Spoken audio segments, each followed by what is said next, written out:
2017 मध्ये देशभर गाजलेल्या उन्नाव बलात्कार प्रकरणातला दोषी आणि भाजपचा माजी आमदार कुलदीपसिंह सेंगर याला दिल्ली उच्च न्यायालयाने जामीन मंजूर केलाय। या निर्णयानंतर देशभरातून संतप्त प्रतिक्रिया उमटतात आणि शुक्रवारी नागरिकांनी दिल्ली उच्च न्यायालयासमोर निदर्शने सुद्धा केली। यावेळी पीडितेच्या आईने आपल्या भावना व्यक्त करताना म्हटलंय की दिल्ली उच्च न्यायालयावरील आमचा विश्वास उडालाय। जर सेंगरचा जामीन रद्द झाला नाही तर आम्ही सर्वोच्च न्यायालयाचे दरवाजे ठोठावू। तिथेही न्याय मिळाला नाही तर देश सोडण्याशिवाय आमच्या समोर पर्याय उरणार नाही।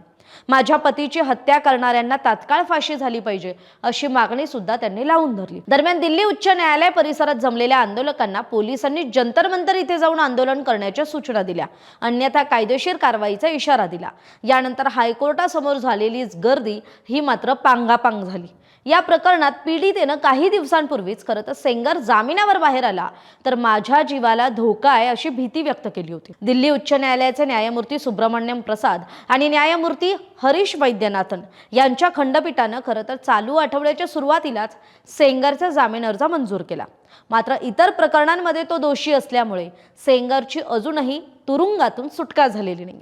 दरम्यान केंद्रीय गुन्हे अन्वेषण विभाग म्हणजे सीबीआयनं दिल्ली उच्च न्यायालयाच्या या आदेशाला सर्वोच्च न्यायालयात आव्हान दिलंय। सीबीआयनं दाखल केलेल्या याचिकेत म्हटलंय की दिल्ली हायकोर्टानं कुलदीप सेंगरची जन्मठेपेची शिक्षा स्थगित करताना कायद्याचा आणि पॉक्सो कायद्याच्या उद्देशाचा विचार केलेला नाहीये।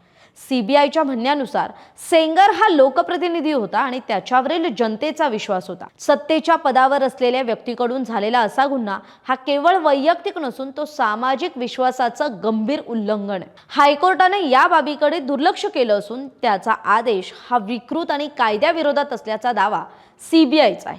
उल्लेखनीय बाब म्हणजे डिसेंबर 2019 ला दिल्लीच्या 30,000 न्यायालयानं कुलदीपसिंह सेंगरला 25 लाख रुपयांच्या दंडासह जन्मठेपेची शिक्षा सुनावली होती।